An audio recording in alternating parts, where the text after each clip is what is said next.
श्री स्वामी समर्थ. आपल्या स्वामी भविष्य यूट्यूब चॅनलवर आपले मनपूर्वक स्वागत आहे. जर आपण चॅनलवर नवीन असाल तर कृपया चॅनलला सबस्क्राईब करा आणि बेल आयकॉन प्रेस करा, जेणेकरून पुढील सर्व व्हिडिओच्या अपडेट्स तुम्हाला वेळेवर मिळतील. आजच्या या विशेष व्हिडिओमध्ये आपण पाहणार आहोत स्वामींची भक्तिमय कथा.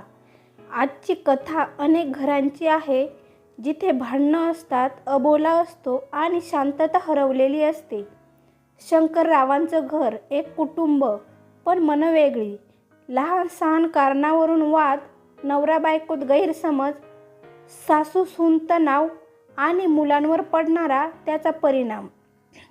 घर होतं पण घरपण नव्हतं.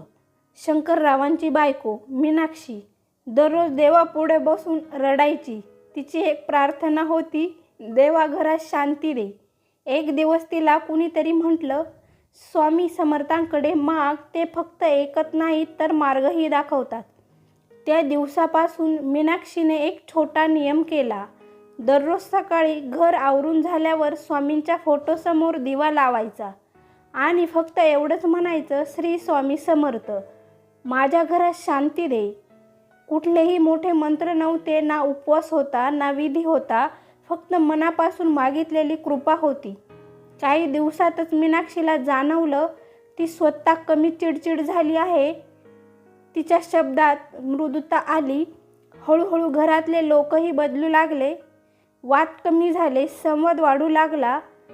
स्वामी घर बदलत नाहीत, ते आधी मन बदलतात. एक दिवस शंकरराव म्हणाले, आपल्या घरात आता वेगळंच शांत वातावरण वाटतं.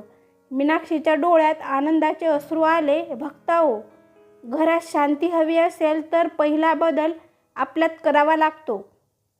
स्वामी समर्थ ते बदल घडवतात, फक्त आपण त्यांच्यावर विश्वास ठेवायला हवा. आजही मीनाक्षी म्हणते, स्वामी माझ्या घरात फक्त देव म्हणून नाही, तर कुटुंबातील सदस्य म्हणून राहतात. जर तुमच्या घरातही तणाव, भांडणं, अस्वस्थ असेल तर आजच मनात म्हणा, श्री स्वामी समर्थ. ते मार्ग नक्की दाखवतील.